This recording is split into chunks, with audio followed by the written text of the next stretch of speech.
ഇപ്പം കഴിഞ്ഞ ദിവസങ്ങളിലൊരു സാക്ഷ്യം ഉണ്ടായി. നന്ദനയുടെ സാക്ഷിയാണ്. നന്ദനയുടെ സാക്ഷ്യം എന്ന് പറഞ്ഞത്, നന്ദന ഒരു പാലായിൽ നിന്ന് നന്ദനയും നന്ദയുടെ അമ്മയും അപ്പനും ആങ്ങളെയും കൂടിയാണ് ഈ സ്റ്റേജിൽ കയറിയിരിക്കുന്നത്. കുടുംബത്തോടെ കയറിയിരിക്കുകയാണ്. അതിനകത്തൊരു വിഷയം എന്ന് പറഞ്ഞാൽ അങ്ങനെ കയറാൻ കാരണം നന്ദനയുടെ കുറേ വിഷയങ്ങളുണ്ട്. അത് നമ്മൾ സാക്ഷ്യം നല്ല പൊട്ടിപ്പൂരൻ സാക്ഷ്യമാണ്. കാരണം നന്ദന വളരെ അറിവ് ഉള്ള ആളാണ്. ഒരു ജൂലൈയിൽ ഉടമ്പടി എടുത്ത ആളാണ്. ജൂലൈയിൽ ഉടമ്പടി എടുത്ത ആൾ July, August, September, October, November, December 5 ജനുവരി 6 മാസത്തിനുള്ളിൽ കുടുംബം പോയ പോക്കെന്ന് പറഞ്ഞത് ഞെട്ടിപ്പിക്കുന്ന പോക്കാണ് പോയത്. അതായത് ഇവൾക്കാണെങ്കിൽ കേറ്റക്ക് 16 പേരാണ് കേറ്റക്കിന് എഴുതിയത്. ടീച്ചേഴ്സ് എലിജിബിലിറ്റി ടെസ്റ്റ് എഴുതിയിരിക്കുന്നത്. അവൾ മാത്രം തോറ്റു. 1 അല്ല 2 അല്ല 3 അല്ല, 3-ാം പ്രാവശ്യം തോറ്റു. അവിടെ കൂടെ എല്ലാവരും ജയിച്ചു. അവളിനി കേട്ടക്കിന് ജയിച്ചാൽ മാത്രമേ ഇനി അവൾക്കൊരു ജീവിതമുള്ളൂ. ഇനി വീടാണെങ്കിൽ അവർ പറയണത് ഞങ്ങളുടെ വീട് സർക്കസ് കുടാമപ്പുര പോലെയാണെന്ന്. എനിക്ക് മഴ ഭയങ്കര ഇഷ്ടമാണ്, പക്ഷേ മഴയെ പേടിയാണ്. എന്താ കാര്യം? മഴ കാണാൻ ഇഷ്ടമാണ് എനിക്ക്, പക്ഷേ മഴ ഞങ്ങളുടെ വീട്ടിൽ വന്ന് വീണ് കഴിഞ്ഞാൽ നേരെ ഞങ്ങളുടെ ചോറ്റുപാത്രത്തിൽ വീഴുമെന്ന് മഴ. അപ്പം അവളുടെ സങ്കടം കണ്ടില്ലേ? വീടില്ലെന്നായി പറയണതേ. നന്നായിട്ട് പറയണതല്ലോ, വീടില്ലെന്നാണ് പറയണത്. അപ്പോൾ വീടുമില്ല, ആകപ്പാടെ ആശ്രയിക്കാനുള്ളത് ഇവളുമാണ്. ഇവൾ തോക്കുകയും ചെയ്ത്. അപ്പം ഇങ്ങനെ വളരെ താഴെ കിടക്കുന്ന കുടുംബമാണ് ശരിക്കും. എന്ന് പറഞ്ഞ് ഞങ്ങളുടെ വീടിനൊക്കെ താഴ്ന്ന സ്ഥലത്തും കൂടിയാണ്. അപ്പം എല്ലാം കൊണ്ട് ഒരു ശോകക്കാഴ്ചയാണ് ശരിക്കും. ഒരു ശോകമെന്നോ പറയത്തില്ലേ, ഒരു ശോകക്കാഴ്ച. ഈ ശോകം അമ്മ എങ്ങനെയാണ് കൺവേർട്ട് ചെയ്യണമെന്ന് അമ്മ ഞെട്ടിപ്പോവും. അതായത് നന്ദന പറയണത്, ഞാൻ ഉടമ്പടി എടുത്തപ്പോൾ എനിക്ക് ഉടമ്പടിയെക്കുറിച്ച് മനസ്സിലായി. ആദ്യമായിട്ടാണ് ഞാനിങ്ങനെയൊക്കെ വന്ന് പ്രാർത്ഥിക്കണത്. എനിക്കൊരു കാര്യം മനസ്സിലായി. എന്താണ്? ഉടമ്പടി അച്ഛൻ്റെ ധ്യാനം ഞാൻ ശരിക്കും കേൾക്കും. അവൻ പറയണ പോലെ ചെയ്യണതാണ് ഉടമ്പടി എന്ന്. അപ്പം അതാ വിഷയം. അവൻ പറയണ പോലെ ചെയ്യണതാണ് ഉടമ്പടി. അപ്പോൾ എനിക്ക് ഭയങ്കര ആശ്വാസമായി. അത്രയും അവൾക്ക് മനസ്സിലായല്ല. പക്ഷെ ആ അറിവല്ല വിഷയം, അറിവിൻ്റെ എക്സിക്യൂഷൻ വിഷയമാണ്. എന്താ കാര്യം? അത് കഴിയുമ്പോൾ അവൻ പറയുന്ന ഒരു കാര്യമാണ്, കർത്താവിൻ്റെ ദിവസം പരിശുദ്ധമായി ആചരിക്കണം. അതുകൊണ്ട് ഞാനെന്ത് ചെയ്ത്, ഞാൻ കുർബാന സ്വീകരിക്കാൻ പറ്റില്ലെങ്കിലും ഞങ്ങൾ അമ്മയും മക്കളും എല്ലാം കൂടി ഒരുങ്ങി പള്ളിയിൽ പോകും ഞായറാഴ്ച. അതാണ് വിഷയം. അപ്പോൾ വിഷയം മാറി, സാക്ഷ്യമായി. വിശ്വസിക്കുന്ന കാര്യങ്ങൾ സാക്ഷ്യത്തിലേക്ക് പോവുകയാണ്. എന്ന് പറയും, കുർബാന ഈശോ, പരപിതാവ് ഈശോയെ നമുക്ക് തന്നു. നമ്മുടെ പാപത്തിന് പരിഹാരമായി. ആ ഈശോയുടെ ശരീരവും രക്തവും വാഴ്ത്തപ്പെടുകയും പരിശുദ്ധാത്മാവിൻ്റെ കൃപ ഈശോ വഴി നമുക്ക് ലഭിക്കുകയും ചെയ്യുന്ന കൂദാശ എന്ന് ഇവിടെ വരെ പറയണം. അപ്പോൾ 5 മാസം അയാളുടെ ഉടമ്പടിയിലേക്ക് വന്നിട്ട് വിശ്വാസത്തെക്കുറിച്ച് എന്തോരം അറിവാണ്. അതിൻ്റെ താഴെയുള്ള കമൻറ്റ് വായിക്കണം. എൻ്റെ മകളെ, നിൻ്റെ വായിൽ നിന്ന് ഇങ്ങനെ തങ്കപ്പെട്ട വർത്തമാനം വരണല്ല. ഞങ്ങളൊക്കെ ഇത്ര കാലം കൊണ്ടാണ് ഇത് പഠിച്ചത്, നീ പെട്ടെന്ന് പഠിച്ചല്ല എന്ന്. അതാണ് അറിവിൻ്റെ സുവിശേഷം എന്ന് പറയണത്, അറിവിൻ്റെ ആധ്യാത്മികത എന്ന് പറഞ്ഞത്. അപ്പോൾ നമ്മൾ പറയണ കാര്യങ്ങളെക്കുറിച്ച് നമുക്കൊരു അറിവ് കിട്ടണം. അറിവ് കിട്ടണം, ബോധ്യം കിട്ടണം. ബോധ്യം കിട്ടുമ്പോൾ ആ ബോധ്യമാണ് ജനങ്ങളിലേക്ക് കൊടുക്കുമ്പോൾ. ഈ പത്രം കൊടുക്കുമ്പോൾ പോകുമ്പോൾ പത്രത്തിന് കൂടെ പ്രത്യക്ഷീണ പ്രാർത്ഥന കൊടുക്കും. പിന്നെ പത്രം ആൾക്കാർക്ക് അനുഭവങ്ങൾ പറഞ്ഞു കൊടുക്കും. അങ്ങനെ ഒരു ദിവസം പറഞ്ഞ് അപ്പോൾ അവൾ ചെയ്യുന്ന കാര്യങ്ങളെല്ലാം ദൈവസ്നേഹത്തിലാണ് ചെയ്യണത്. ദൈവസ്നേഹത്തിലാണ് ചെയ്യണത്. അപ്പോൾ ദൈവത്തെ സ്നേഹത്തിൽ ചെയ്ത് കഴിഞ്ഞാൽ ഉള്ള ഗുണമെന്ന് വെച്ച് കഴിഞ്ഞാൽ അതിൻ്റെ അകത്ത് നിങ്ങൾക്ക് ഡേറ്റ്, അപ്പോൾ നമ്മൾ ഡേറ്റ് ഇട്ട് പ്രാർത്ഥിക്കുമെന്ന് പറയത്തില്ലേ. അപ്പോൾ ഡേറ്റ് നമുക്ക് ദൈവം തരും. എടി മോളെ, ഇന്ന ഡേറ്റ് നിന്നെ സഹായിക്കാൻ സാധ്യതയുണ്ട്, നീ അത് പ്രാർത്ഥനയിൽ കൊടുക്കാൻ പറയും. അപ്പോൾ അവൾ പറയും, അമ്മേ, ഇപ്പം ഇങ്ങനെ ഒരു വചനമുണ്ടേ, എന്നെ സ്നേഹിക്കുന്നവന് ഞാൻ എന്നെ തന്നെ വെളിപ്പെടുത്തും. Take the bed of God. ശ്രുതിക്കട്ടെ, ഹല്ലേലൂയ ഹല്ലേലൂയ ഹല്ലേലൂയ ഹല്ലേലൂയ. യേശുവേ നന്ദി, ഹല്ലേലൂയ ഹല്ലേലൂയ. ഹല്ലേലൂയ ഹല്ലേലൂയ ഹല്ലേലൂയ യേശുവേ ആരാധന ആരാധന ആരാധന യേശുവേ നന്ദി മഹത്വം ഹല്ലേലൂയ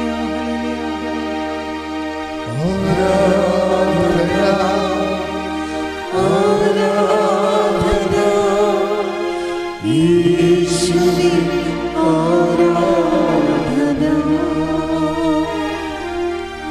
ആരാധന ആരാധന യേശുവേ ആരാധന. യോഹന്നാൻ 14:21 എന്റെ കൽപ്പനകൾ സ്വീകരിക്കുകയും എന്റെ കൽപ്പന സ്വീകരിക്കുകയും പാലിക്കുകയും ചെയ്യുന്നവനാണ് എന്നെ സ്നേഹിക്കുന്നത്. എന്നെ സ്നേഹിക്കുന്നവനെ എന്റെ പിതാവും സ്നേഹിക്കും. ഞാനും അവനെ സ്നേഹിക്കുകയും എന്നെ അവന് വെളിപ്പെടുത്തുകയും ചെയ്യും. അതാണ് വിഷയം. നമ്മൾ ദൈവത്തെ സ്നേഹിക്കണമെന്ന് ദൈവത്തിന് തോന്നണം. ഈ നന്ദനയുടെ കാര്യത്തിൽ 2 പ്രാവശ്യം തോന്നും. അതാണ് വിഷയം. 2 പ്രാവശ്യം തോന്നുന്നു ദൈവത്തിന്. അവരുടെ കയ്യാങ്കളി ആ ടൈപ്പാണ്. കർത്താവിന് തോന്നിയത് ആത്മാർത്ഥമായിട്ട് അവരെന്നെ സ്നേഹിക്കുന്നുണ്ടെന്ന് തോന്നിയാൽ എന്താ പറയണത്? എന്നെ സ്നേഹിക്കുന്നവർ ഞാൻ എന്നെ തന്നെ, അതാണ് ഡേറ്റ് വരണത്. അപ്പം എന്നതിനോട് പറഞ്ഞ് നീ അമ്മയുടെ ബർത്ത്ഡേക്ക് അനുഗ്രഹം ചോദിക്കൂ, നിനക്ക് ഞാൻ അനുഗ്രഹം ബർത്ത്ഡേക്ക് വെച്ചിട്ടുണ്ടെന്ന് പറയും. അപ്പോൾ ഉടനെ അതുപോലെ ഇവിടെ ദൈവം ചോദിക്കണ അമ്മയുടെ ബർത്ത്ഡേ ആണല്ലോ December 8. അപ്പോൾ എനിക്ക് സന്തോഷത്തോടെ അമ്മയുടെ ബർത്ത്ഡേക്ക് പങ്കെടുക്കാൻ വേണ്ടി എൻ്റെ ലൈഫിനെ എന്നെ സഹായിക്കണമെന്ന് പറയും. അതുപോലെ തന്നെ December 8 മുമ്പ് തന്നെ 6-ാം തീയതി ആകുമ്പോൾ തന്നെ ഇവർക്ക് റിസൾട്ട് വരും, അവൾ പാസ്സാകും. അപ്പം എന്താ പ്രശ്നം? അതായത് എൻ്റെ മക്കളെ ഒരു സാധനത്തിനും പഞ്ഞമില്ല. ഫീസ് ചെയ്യുന്ന ഒരു വിഷയത്തിലാണ് നമ്മുടെ വിഷയം. നമ്മൾ കറക്റ്റായിരിക്കണം.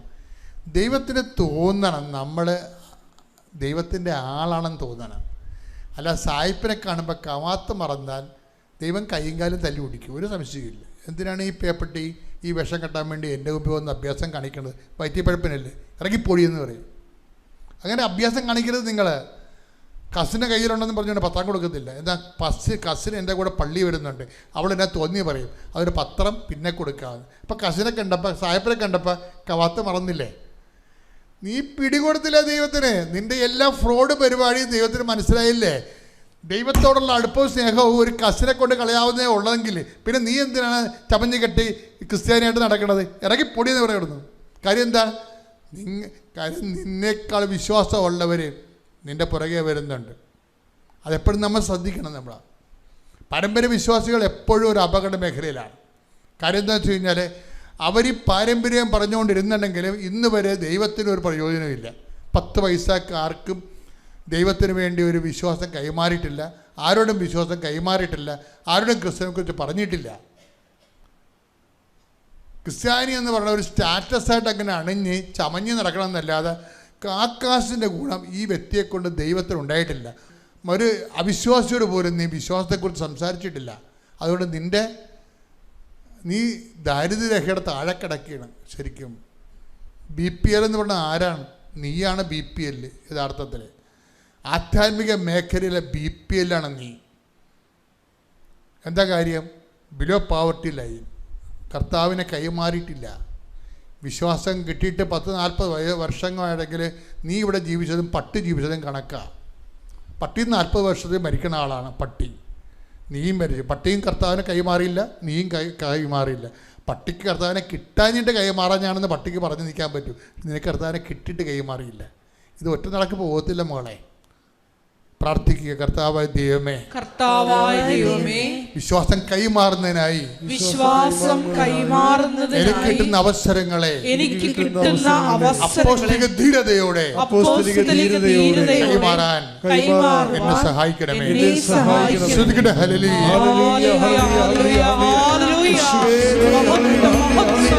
ആരാധന ആരാധന. ഹല്ലേലൂയ. ദൈവപിതാവേ നന്ദി, ദൈവപിതാവേ മഹത്വം. എൻ്റെ പേര് ആലിസ് അബ്രാഹാം. ഞാൻ UK നിന്ന് വരുന്നു. ഞാൻ Saint Peter's and Saint Paul's Jacobite ഇടവക അംഗമാണ്. എനിക്ക് കിട്ടിയ സാക്ഷ്യത്തെ കുറിച്ച് പറയാനാണ് ഞാനിവിടെ നിൽക്കുന്നത്. മാതാവും പരിശുദ്ധ അമ്മയും തിരുക്കുമാരനും പരിശുദ്ധ ആത്മാവും എൻ്റെ ജീവിതത്തിൽ തന്ന അനുഗ്രഹങ്ങളെക്കുറിച്ച് പറയാനായിട്ടാണ് ഞാൻ ഈ അതിവിശുദ്ധമായ അൾത്താരയുടെ മുമ്പിൽ നിൽക്കുന്നത്. ഞാൻ 17 വർഷമായിട്ട് സൗദിയിൽ വർക്ക് ചെയ്യുകയായിരുന്നു. അന്നേരം എൻ്റെ ഹസ്ബൻഡും കൊച്ചും നാട്ടിലായിരുന്നു. അപ്പോൾ ഞാൻ എന്നും പ്രാർത്ഥിക്കുമായിരുന്നു ചേട്ടായിയുടെയും കൊച്ചിൻ്റെ കൂടെ ഒരുമിച്ച് ജീവിക്കാനും കടങ്ങൾ വീട്ടുവാനും വേണ്ടി. ആ സമയത്താണ് 4-5 വർഷമായി ഞങ്ങൾ കാനഡയ്ക്ക് പോകാനായിട്ട് എല്ലാം ചെയ്ത്, പക്ഷേ കൊറോണ മൂലം അത് ക്യാൻസലായിപ്പോയി. അങ്ങനെ ഇരിക്കുമ്പോഴാണ് ഞങ്ങൾക്ക് UK പോകാനായിട്ട് ദൈവത്തിൻ്റെ ഒരു വലിയൊരു കൃപ ഞങ്ങൾക്ക് ലഭിക്കുന്നത്. അങ്ങനെ ഞങ്ങൾ UK പോയി. അവിടെ ചെന്ന് കഴിഞ്ഞപ്പോൾ ഒരു പ്രൈവറ്റ് കെയർ ഹോമിൽ കെയർ അസിസ്റ്റൻ്റായിട്ടാണ് എനിക്ക് ജോലി കിട്ടിയത്. പക്ഷേ അവിടെ ഭയങ്കരമായിട്ടും കഷ്ടപ്പാടും ദുരിതങ്ങളും ആയിരുന്നു. അങ്ങനെ ഇരിക്കുകയാണ് ചേട്ടായിയുടെ കൂട്ടുകാരൻ്റെ വൈഫ് ഞങ്ങളെ വിളിച്ചിട്ട് പറയുന്ന ഇങ്ങനെ ബീനയ്ക്ക് NHS ജോലി കിട്ടി, ചേട്ടൻ അപ്ലൈ ചെയ്യ്, ഞാനെല്ലാം പറഞ്ഞു തരാമെന്ന് പറയണേ. അപ്പോൾ ബീന എല്ലാ ചെയ്യേണ്ട കാര്യങ്ങളെല്ലാം കൊച്ചിന് പറഞ്ഞു കൊടുത്തു. ബീന അന്ന് 12 മണി രാത്രി 12 മണി 1 മണിയായപ്പോൾ ഡ്യൂട്ടിയിലായിരുന്നു. കൊച്ചിന് പറഞ്ഞ് ലാപ്ടോപ്പിൽ എങ്ങനെയാണ് ചെയ്യേണ്ട ആപ്ലിക്കേഷൻ ചെയ്യേണ്ട കാര്യങ്ങളെല്ലാം കൊച്ചിന് പറഞ്ഞു കൊടുക്കുകയായിരുന്നു. ഞങ്ങൾക്ക് ഇത് എങ്ങനെയാണ് ചെയ്യേണ്ടതെന്നൊന്നും ഞങ്ങൾക്ക് അറിയില്ലായിരുന്നു. അപ്പോൾ അങ്ങനെ തന്നെ കൊച്ച് അതെല്ലാം അപ്ലൈ ചെയ്തു. ഞങ്ങൾ 80-85ഓളം ആപ്ലിക്കേഷൻ അയച്ചു. അതിൽ 2 ഹോസ്പിറ്റലിൽ നിന്ന് ഞങ്ങൾക്ക് ഇൻ്റർവ്യൂവിന് വന്നു. അപ്പോൾ ഒരു മെൻ്റൽ ഹെൽത്ത് ഹോസ്പിറ്റൽ വർത്തിങ്ങിൽ ഞങ്ങൾക്ക് ഇൻ്റർവ്യൂവിന് വന്നു. അപ്പോൾ ഞങ്ങളവിടെ ചോദിച്ചു സ്പോൺസർഷിപ്പ് ഉണ്ടോയെന്ന് ഇമെയിൽ വിട്ട് ചോദിച്ചപ്പോൾ അവർ പറഞ്ഞു സ്പോൺസർഷിപ്പ് കൊടുക്കുന്നില്ല എന്ന്. അപ്പോൾ ആ സമയത്താണ് ഞങ്ങളുടെ കെയർ ഹോമിൽ ഒരു CQC പ്രോബ്ലം മൂലം ആ കെയർ ഹോം ക്ലോസ് ചെയ്യാമെന്ന് അറിയുന്നത്. ഞങ്ങൾക്ക് ഒഫീഷ്യലായിട്ട് പേപ്പർ തന്നു. ഞങ്ങളാകെ വിഷമിച്ചു, പ്രാർത്ഥിച്ചു, കണ്ണീരോടെ മാതാവിനോട് പ്രാർത്ഥിച്ചു. ആ സമയങ്ങളിൽ ഞാൻ മാതാവിൻ്റെ ഫോട്ടോ ഞാൻ വീട്ടിലുണ്ട്. ആ ഫോട്ടോയിൽ കൈവച്ച് പ്രാർത്ഥിച്ചു, എൻ്റെ മാതാവ് ഈ ജോലി എനിക്ക് എങ്ങനെയെങ്കിലും തരണമെന്ന്. അപ്പം എൻ്റെ മോൻ പറഞ്ഞു, മമ്മി ഇത് ഇൻ്റർവ്യൂ പാസ്സായാലും ഇല്ലെങ്കിലും മമ്മിക്ക് എങ്ങനെയാണ് ജോലി കിട്ടണേ, സ്പോൺസർഷിപ്പ് അവർ കൊടുക്കുന്നില്ലല്ലോ, പിന്നെ എങ്ങനെയാണ് മമ്മിക്ക് ജോലി കിട്ടണേന്ന് ചോദിച്ചു. ഞാൻ പറഞ്ഞു എൻ്റെ മാതാവ് എനിക്ക് എങ്ങനെയെങ്കിലും തരും. എങ്ങനെയാണെന്ന് ചോദിച്ചാൽ എനിക്കതറിയില്ല, പക്ഷേ എൻ്റെ മാതാവ് തരുമെന്ന് പറഞ്ഞു. അപ്പോൾ ഓടമ്പടി കാശ് രൂപവും ഓടമ്പടി ഉപ്പും തൈലവും വെച്ച് ഞങ്ങളെന്നും രാവിലെ വൈകിട്ടും എന്നും മുട്ടിപ്പായിരുന്നു പ്രാർത്ഥിക്കുമായിരുന്നു. എൻ്റെ ഈ കുഞ്ഞുങ്ങളും പ്രാർത്ഥിക്കുകയും മോള് എന്നും മാതാവ് പറഞ്ഞു കൊടുക്കും, മാതാവിനോട് പ്രാർത്ഥിക്കും മോളെ എന്ന് പറയുമ്പോൾ കൊച്ചു മുട്ടുമേ നിന്ന് പ്രാർത്ഥിക്കും. ഇപ്പം ഞങ്ങൾ ഒരു ദിവസം എന്തെങ്കിലും ക്ഷീണം അല്ലെങ്കിൽ അസുഖം കാരണം ഞാൻ പ്രാർത്ഥിക്കാതിരുന്ന മോള് വന്ന് വിളിക്കും, അമ്മ ഇന്ന് നമുക്ക് പ്രാർത്ഥിക്കണ്ടേ എന്ന് പറഞ്ഞ് ഞങ്ങളെ വിളിച്ച് പ്രാർത്ഥിച്ചില്ലെങ്കിൽ കൊച്ചിരുന്ന് കരയുമായിരുന്നു. അങ്ങനെ മോള് വന്ന് ഞങ്ങൾ വിളിപ്പിച്ച് മോള് പറയുമായിരുന്നു പ്രാർത്ഥിക്കാൻ. അങ്ങനെ ഞങ്ങൾ അത് കഴിഞ്ഞ് ഞങ്ങളുടെ കെയർ ഹോം കൂട്ടണം കൊണ്ട് ഞങ്ങൾ ഇൻ്റർവ്യൂവിന് പോകാനായിട്ട് പോയി. ആ ദിവസം വന്ന് ഭയങ്കര ട്രാഫിക് ബ്ലോക്ക് ആയിരുന്നു. 10 മണിക്ക് ഞങ്ങൾക്ക് എത്തേണ്ടായിരുന്നു, പക്ഷേ ഭയങ്കര ട്രാഫിക് ബ്ലോക്ക് ആയത്.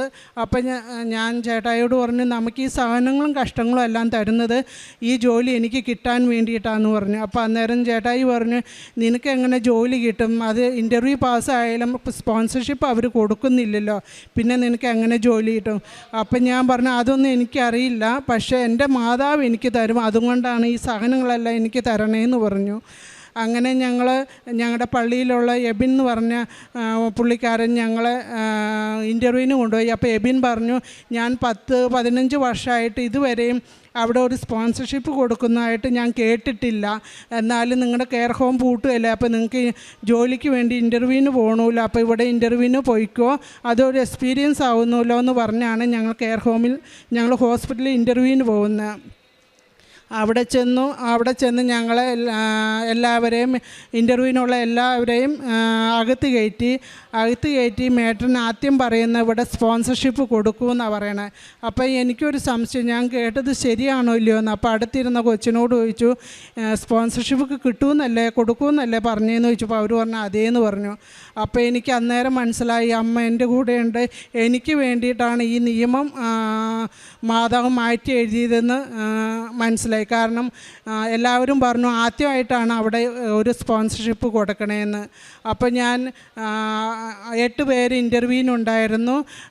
അപ്പോൾ എക്സാമിനർ എല്ലാം ഓരോരുത്തരെ 2 പേരും വെച്ച് ഓരോരുത്തരെ വിളിച്ചുകൊണ്ട് എക്സാമിന് പോയി. അപ്പം ഞാൻ ചേട്ടായിയോട് വിളിച്ചിട്ട് പറഞ്ഞു, ചേട്ടായി നന്നായി പ്രാർത്ഥിച്ചോ, ഇവിടെ സ്പോൺസർഷിപ്പ് കൊടുക്കുന്നുണ്ടെന്നാണ് പറഞ്ഞത്, നന്നായി പ്രാർത്ഥിച്ചോളാൻ പറഞ്ഞു. ഞാനും ഈ ഉടമ്പടി കാശുരൂപം വെച്ച് പ്രാർത്ഥിച്ചു.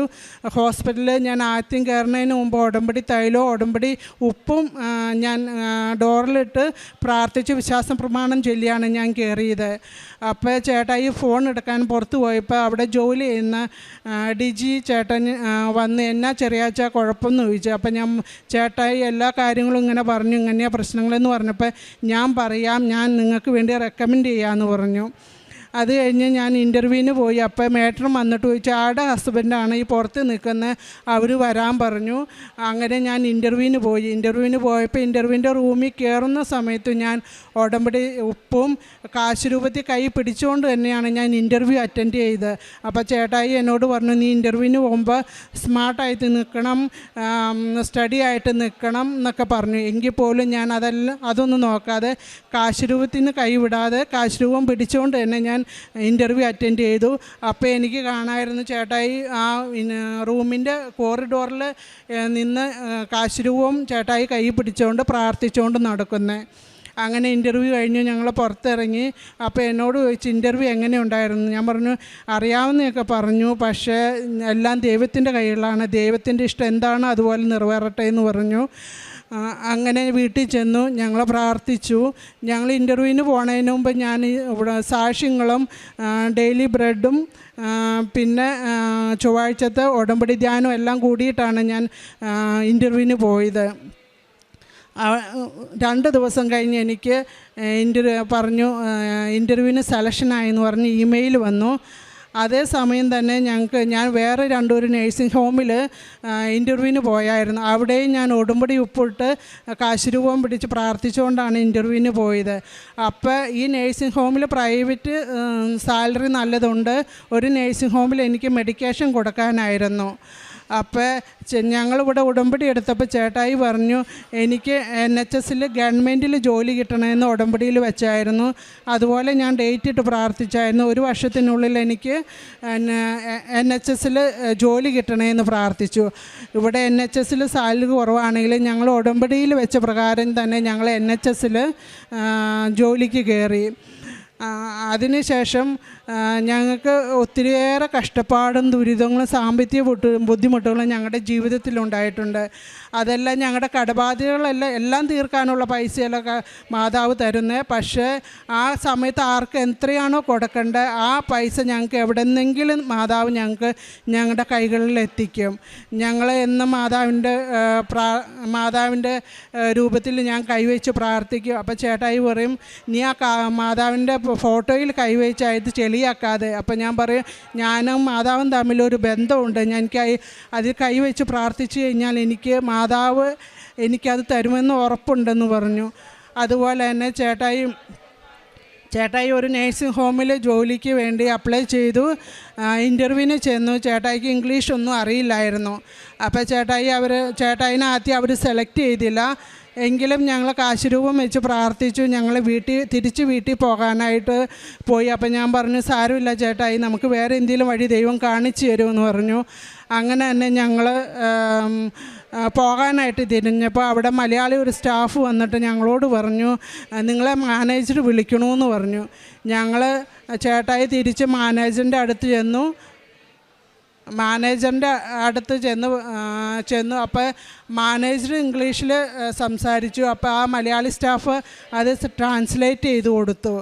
അപ്പോൾ എന്നിട്ട് മാനേജർ പറഞ്ഞു, നിങ്ങൾ ഇംഗ്ലീഷ് ഇമ്പ്രൂവ് ചെയ്യുമോയെന്ന് ചോദിച്ചു. അപ്പോൾ അന്നേരം ചേട്ടായി പറഞ്ഞു, ഞാൻ ഇംഗ്ലീഷ് ഇമ്പ്രൂവ് ചെയ്യാം. അപ്പോൾ ചേട്ടായി അവിടെ ആൻസർ പറഞ്ഞു, ചേട്ടായിയുടെ അമ്മേനെ അപ്പനെ എങ്ങനെയാണോ നോക്കിയത് ആ രീതിയിലുള്ള ആൻസറുകളാണ് ചേട്ടായി കൊടുത്തത്. ദൈവത്തിൻ്റെ വലിയ കൃപയാലും ചേട്ടായിക്ക് ഇംഗ്ലീഷൊന്നും അറിയില്ലെങ്കിലും അവിടെ മാനേജർ ദൈവത്തിൻ്റെ വലിയ അത്ഭുതത്താലും മാതാവിൻ്റെ കൃപയാലും ചേട്ടായിക്ക് ജോലി കൊടുത്ത് അനുഗ്രഹിച്ചു. അതിനുശേഷം ഇന്നേ വരെ അവിടെ ഇംഗ്ലീഷ് അറിയാത്ത ഒരു ആളെയും ജോലിക്കെടുത്തിട്ടില്ല. അതുപോലെ തന്നെ ഞങ്ങൾ എൻ്റെ CBT OSCE എക്സാം. CBT തന്നെ ഇതുമാതിരി ഭയങ്കര പാടായിരുന്നു. ഞാൻ CBT എക്സാമിന് വേണ്ടി പോയപ്പോൾ കാശ് രൂപവും ഉടമ്പടി തൈലവും ഉടമ്പടി ഉപ്പും കൈ പിടിച്ചുകൊണ്ടാണ് ഞാൻ പോയത്. ഞാൻ കമ്പ്യൂട്ടറിൻ്റെ മോണിറ്ററിലും കീപാഡിലും പിന്നെ മൗസിലും ഉടമ്പടി തൈലവും ഉപ്പും വെച്ച് ഞാൻ പ്രാർത്ഥിച്ചു. എനിക്ക് പാട്ട് എളുപ്പമായിരുന്നു. പാർട്ട് ബി ഭയങ്കര വിഷമമായിരുന്നു. ഒരു 100 ക്വസ്റ്റ്യനിൽ 10-15 ക്വസ്റ്റ്യൻ മാത്രമേ അറിയാവുന്നുണ്ടായിരുന്നുള്ളൂ. ഞാൻ എല്ലാ എക്സാം കഴിഞ്ഞ് അവർ എക്സാമിനർ വന്ന് ഇത് ക്ലോസ് ചെയ്യണ സമയത്ത് ഞാൻ പ്രാർത്ഥിച്ചുകൊണ്ടിരുന്നു. ഉടമ്പടി കാശുരൂപം വെച്ച് ഞാൻ പ്രാർത്ഥിച്ചുകൊണ്ടിരുന്നു. അപ്പോൾ അന്നേരം അവരെന്നെ നോക്കി ചിരിച്ചു. അത് കഴിഞ്ഞ് ഞാൻ പുറത്തിറങ്ങി റിസൾട്ട് മേടിക്കാൻ നേരത്ത് എൻ്റെ കയ്യിൽ പാർട്ട് ബി പാസ്സായി എന്ന് പറഞ്ഞ് ഒരു പേപ്പർ വന്നു. അപ്പോൾ അടുത്ത പേപ്പർ ഞാൻ തുറന്നു നോക്കിയില്ല. അപ്പം ഞാൻ വിചാരിച്ചു പാർട്ട് ഞാൻ തോറ്റുപോയി. എൻ്റെ മാതാവ് സാരമില്ല, എന്നാലും ഞാൻ ഒരു ഇത് ജയിച്ചല്ലോ, സാരമില്ല എന്നോർത്ത് ഞാൻ രണ്ടാമത്തെ പേപ്പറും തുറന്നു നോക്കിയപ്പോൾ ഞാൻ പാർട്ട് എയും പാസ്സായി. എനിക്കറിയില്ല, എൻ്റെ മാതാവ് എന്നെ പാസ്സാക്കി തന്നാന്ന് എനിക്ക് നല്ല നിശ്ചയമുണ്ട്. ഞാൻ പുറത്തിറങ്ങി മുട്ടുമേ നിന്ന് പ്രാർത്ഥിച്ചതിന് ശേഷമാണ് ഞാൻ ചേട്ടായിയോട് വിളിച്ചു പറഞ്ഞു, ചേട്ടായി എനിക്ക് ഭയങ്കര പാടായിരുന്നു, പക്ഷെ മാതാവ് എന്നെ വിജയിപ്പിച്ചു. നമ്മുടെ കയ്യിലൊന്നുമില്ല, കാശുമില്ല, ഒന്നുമില്ല, ഞാൻ ബലഹീനിയാണ്, കുറവുള്ളവരാണ്. എങ്കിൽ പോലും എൻ്റെ മാതാവ് എന്നെ തക്ക സമയത്ത് തന്നെ അവിടെ നിന്ന് സഹായിച്ചു.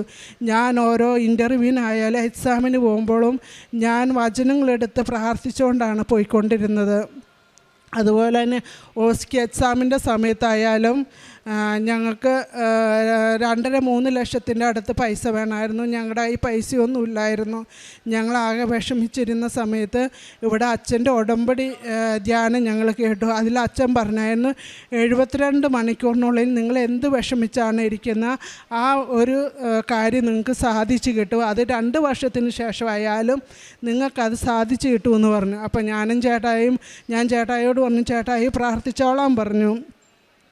അത് കഴിഞ്ഞിട്ട് ഞങ്ങൾ ഇങ്ങനെ വിഷമിച്ചിരിക്കുമ്പോൾ 48 മണിക്കൂറിനുള്ളിൽ ചേട്ടായിയുടെ കൂട്ടുകാരൻ്റെ അനിയൻ വിളിച്ചിട്ട് പറഞ്ഞു, ചേട്ടാ എന്നെ ഉണ്ട് വിശേഷം എന്ന് ചോദിച്ചു. ഞാൻ പറഞ്ഞു, അപ്പോൾ ചേട്ടൻ പറഞ്ഞു, ചേച്ചി ഇങ്ങനെ CBT പാസ്സായി, OSCE എഴുതാൻ പൈസ ഇല്ലാതെ വിഷമിച്ചിരിക്കുക എന്ന് പറഞ്ഞു. അയ്യോ ചേട്ടൻ എന്തിയെ ചോദിക്കാൻ, ഞാൻ തരുമായിരുന്നല്ലോ എന്ന് പറഞ്ഞു. അപ്പോൾ ആ കൊച്ചിൻ്റെ അപ്പനും അമ്മയും ഓപ്പറേഷന് ഒക്കെ കഴിഞ്ഞ് ആ കൊച്ച് നാട്ടിൽ ലീവിന് പോകാൻ വേണ്ടി നിൽക്കും. അപ്പോൾ ഞാൻ പറഞ്ഞു, ചേട്ടായി പറഞ്ഞു നിങ്ങളുടെ കയ്യിൽ പൈസ കാണില്ല, നാട്ടിൽ പോകില്ല, അതുകൊണ്ട് ജിനു ഞങ്ങൾ ചോദിക്കാഞ്ഞെന്ന് പറഞ്ഞു. അത് സാരമില്ല ചേട്ടാ ഞാൻ തരാമെന്ന് പറഞ്ഞു. ആ ജിനു ഞങ്ങൾക്ക് 1000 പൗണ്ട് തന്നു. അപ്പോൾ എന്നോട് ചേട്ടായി പറഞ്ഞു, നീ അടുത്ത പൈസയ്ക്ക് ഞങ്ങൾ ആരെങ്കിലോടും ചോദിക്കണമെന്ന് പറഞ്ഞപ്പോൾ ജിനു പറഞ്ഞു, ഈ ചേട്ടന് എത്ര പൈസ വേണ്ട, ഞാൻ അത്രയും തരാമെന്ന് പറഞ്ഞു. ആ കൊച്ച് അപ്പം തന്നെ ഞങ്ങൾക്ക് ജിനു പൈസ ട്രാൻസ്ഫർ ചെയ്തു. അന്നേരം തന്നെ ഞങ്ങൾ OSCE എക്സാം ബുക്ക് ചെയ്തു. OSCE എക്സാം എനിക്ക് മോക്ക് എക്സാം എളുപ്പമായിരുന്നു.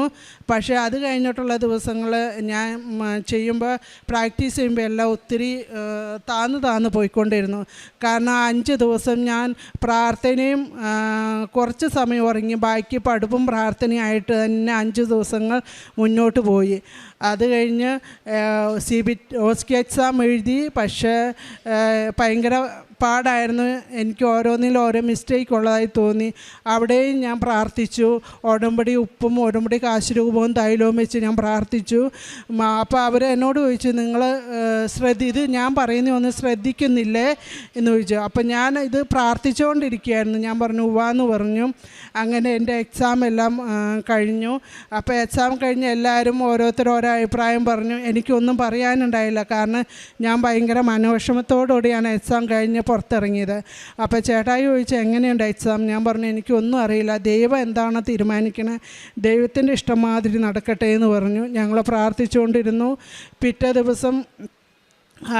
ദിവസമായപ്പോൾ ചേട്ടായി പറഞ്ഞു, നീ വിഷമിക്കേണ്ട, നിനക്ക് ഒത്തിരി പേരുടെ പ്രാർത്ഥനകളുണ്ട്. ഞങ്ങൾക്ക് ഓരോ വിഷമങ്ങളും സങ്കടങ്ങളും വരുമ്പോൾ ഞങ്ങളുടെ ചേച്ചിയുടെ മോൾ ഇവിടെ വന്ന് പ്രാർത്ഥിക്കുമായിരുന്നു. ഞാൻ CBT എക്സാം എഴുതിയപ്പോഴും ഇൻ്റർവ്യൂവിന് പോയപ്പോഴും OSCE എക്സാം എഴുതിയപ്പോഴും ഞാൻ വിളിച്ചു പറയായിരുന്നു, ബിന്ദു ഇവിടെ വന്ന് പ്രാർത്ഥിക്കണോട്ടോ എന്ന് പറയും. അപ്പോൾ ബിന്ദു ഇവിടെ വന്ന് പ്രാർത്ഥിക്കുമായിരുന്നു. അതുപോലെ എൻ്റെ അമ്മച്ചിയും ചേച്ചിമാരെല്ലാം എനിക്ക് വേണ്ടി ഒത്തിരി പ്രാർത്ഥിച്ചു. ഞങ്ങളെല്ലാവരും കൂട്ടായി പ്രാർത്ഥിച്ചു. അപ്പോൾ ചേട്ടായി വന്ന് നീ വിഷമിക്കേണ്ട, ഒത്തിരി പേര് നിന്നെയൊക്കെ സ്മാർട്ടായിട്ടുള്ള മിടുക്കികളും ചെറുപ്പക്കാരും ഇംഗ്ലീഷ് അറിയാവുന്നവരെല്ലാം പോയി 2-3 പ്രാവശ്യം എഴുതണം. പിന്നെ നിനക്ക് ഒറ്റ പ്രാവശ്യം കിട്ടണമെന്ന് നീ പറയണേല എന്നാ ദൈവത്തിന് ഇഷ്ടം മാതിരി നടക്കട്ടെ എന്ന് പറഞ്ഞു. അപ്പം ഞാൻ മാതാവിൻ്റെ ഫോട്ടോയിൽ കൈവച്ചിട്ട് പറഞ്ഞു, എൻ്റെ മാതാവിനറിയാലോ ഞങ്ങളുടെ കയ്യിൽ പൈസയൊന്നുമില്ല, നീ അടുത്ത പ്രാവശ്യം പോകണമെങ്കിൽ നീ എക്സ്ട്രാ പൈസ കൊടുക്കണം, ഞങ്ങളുടെ കയ്യിലൊന്നുമില്ല, കടങ്ങളാണ് മാതാവിനറിയാലോ, എൻ്റെ മാതാവേ ഞങ്ങളെ ജയിപ്പിച്ച് തന്നെ എന്ന് പറഞ്ഞു. അങ്ങനെ പറഞ്ഞ് കരഞ്ഞപ്പോൾ ചേട്ടായി നീ വിഷമിക്കൊന്നും വേണ്ട, ദൈവത്തിൻ്റെ കൃപ കാണുമെന്ന് പറഞ്ഞു. അത് കഴിഞ്ഞ് ഞങ്ങൾ പള്ളിയിൽ പോകാനായിട്ട് ടാക്സി കയറിയപ്പോൾ എനിക്ക് മെസ്സേജ് വന്നു, ഞാൻ ഓസ്കി പാസ്സായി എന്ന് പറഞ്ഞു.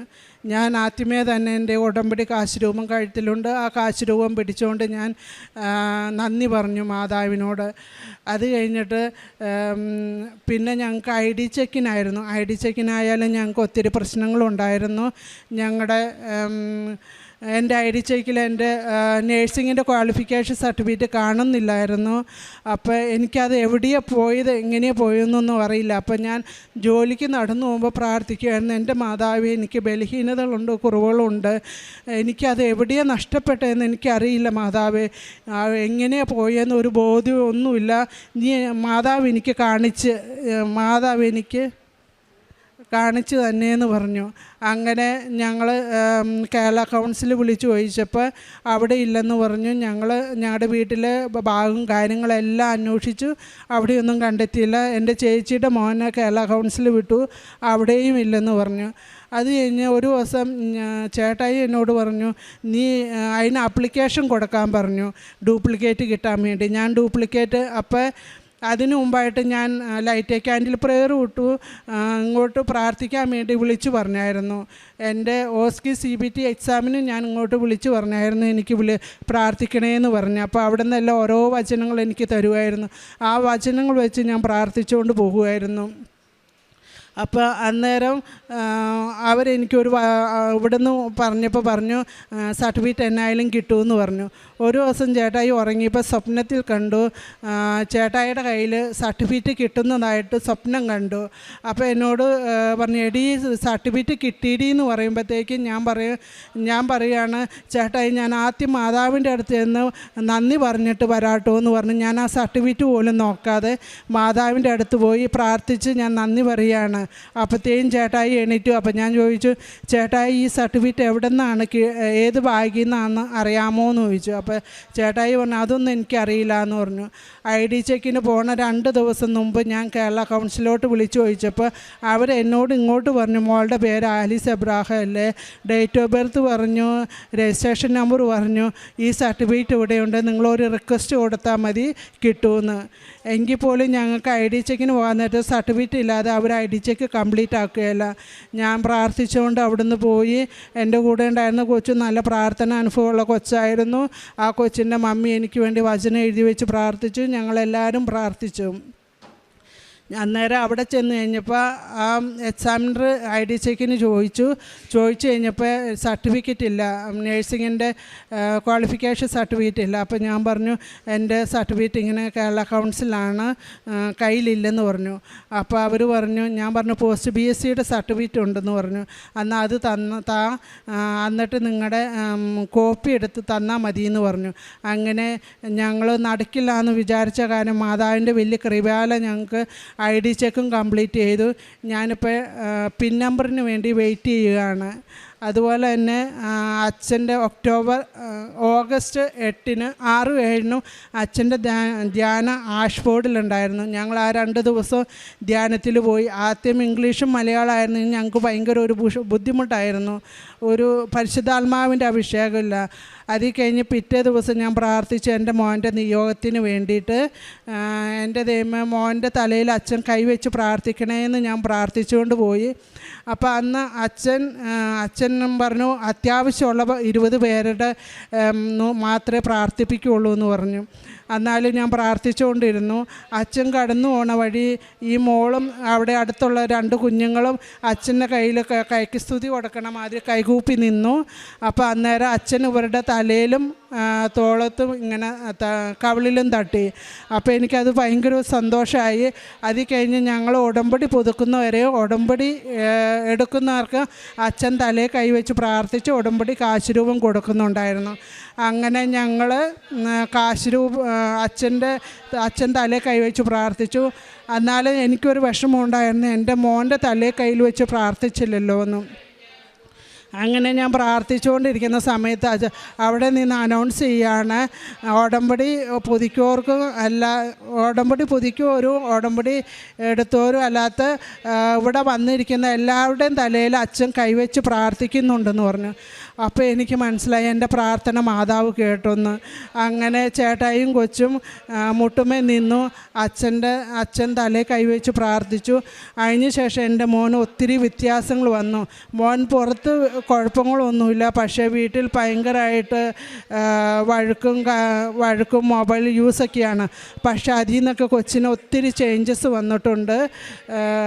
മാതാവിൻ്റെ വലിയ കൃപയാൽ ഞങ്ങൾക്ക് വലിയൊരു അനുഗ്രഹം, ഒത്തിരി അനുഗ്രഹങ്ങൾ തന്ന മാതാവിനും എൻ്റെ കർത്താവ് യേശു മിശിഹായ്ക്കും പരിശുദ്ധാത്മാവിനും കോടാനുകോടി നന്ദി പറയുന്നു. ഞങ്ങൾ കാരുണ്യ പ്രവർത്തിയിൽ എന്ന് പറഞ്ഞാൽ ചേട്ടായി പണ്ടേ മുതൽ ഒത്തിരി സഹായം ചെയ്യുന്നതാണ്. കടം മേടിച്ചായാലും പലിശക്ക് മേടിച്ചായാലും എല്ലാവരെയും സഹായിക്കുമായിരുന്നു. പിന്നെ ക്രിസ്മസ് ഈസ്റ്റർ സമയങ്ങളിൽ 25 പാവപ്പെട്ട കുടുംബങ്ങളിലോട്ട് ഒരു വീട്ടിലോട്ടുള്ള കിച്ചണിലോട്ടുള്ള എല്ലാ സാധനങ്ങളും മേടിച്ചു കൊടുക്കുമായിരുന്നു. പിന്നെ ഓർഫനേജ് കൊച്ചുങ്ങളുടെ ബർത്ത്ഡേ എല്ലാം ഞങ്ങൾ ഓർഫനേജിലാണ് ഇത് ചെയ്യുന്നത്. അല്ലെങ്കിൽ ഞങ്ങൾ പൈസ കൊടുക്കും, പിള്ളേർക്ക് ഫുഡ് മേടിച്ചു കൊടുക്കാൻ വേണ്ടി പൈസ കൊടുക്കും. പിന്നെ പാവപ്പെട്ടവരെ ഹോസ്പിറ്റൽ കേസുകൾ വരുമ്പോൾ പൈസ കൊടുക്കും. പാവപ്പെട്ടവർക്ക് വീട് വയ്ക്കാൻ വേണ്ടി പള്ളിയിൽ നിന്ന് വിളിച്ചു വരുമ്പോൾ ഞങ്ങൾ പൈസ കൊടുക്കും. നാട്ടിലായിരുന്നപ്പോൾ ചേട്ടായി ഒത്തിരി സഹായങ്ങൾ ചെയ്തുകൊണ്ടിരുന്ന. ഇപ്പോൾ UK-ലായിരുന്നപ്പോൾ അത്ര സഹായം ഞങ്ങൾക്ക് ചെയ്യാൻ പറ്റുന്നില്ല. എങ്കിൽ പോലും പള്ളിയിൽ നിന്ന് വിളിച്ചു പറയുമ്പോൾ അച്ഛനോ അല്ലെങ്കിൽ യൂത്തിൻ്റെ അവർ വിളിച്ചു പറയുമ്പോൾ ഞങ്ങൾ അതനുസരിച്ചുള്ള പൈസ ഞങ്ങൾ ട്രാൻസ്ഫർ ചെയ്യാറുണ്ട്. പിന്നെ പ്രേക്ഷിത പ്രവൃത്തി എന്ന് പറഞ്ഞു കഴിഞ്ഞാൽ ഞാൻ സ്റ്റാറ്റസിലിടാറുണ്ട്. ഞങ്ങളുടെ സ്റ്റാഫ് വന്ന പിള്ളേരോട് എല്ലാവരോടും ഇതിനെക്കുറിച്ച് പറയാറുണ്ട്. ചേട്ടായി അവരുടെ കമ്പനിയിലുള്ള എല്ലാവരോടും പിള്ളേരില്ലാത്ത പ്രത്യേകിച്ച് കുഞ്ഞുങ്ങളില്ലാത്തവരോട് പറയും, നിങ്ങളിവിടെ വന്ന് ഉടമ്പടി എടുക്കണം, നിങ്ങൾക്ക് കുഞ്ഞുങ്ങളെ കിട്ടുമെന്ന് ഞങ്ങൾ എല്ലാവരോടും തന്നെ പറയാറുണ്ട്. ഞങ്ങൾക്ക് മാതാവ് തന്ന അനുഗ്രഹത്തെക്കുറിച്ച് ഞങ്ങൾ പറയാറുണ്ട്. കഴിഞ്ഞ ഓഗസ്റ്റിലാണ് ഞങ്ങൾ ഉടമ്പടി ഇതെടുത്തത്. അമ്മ മാതാവിനും കർത്താവ് യേശു മിശിഹായ്ക്കും പരിശുദ്ധാത്മാവിനും തന്ന അനുഗ്രഹങ്ങളെ ഓർത്ത് നന്ദി പറയുന്നു.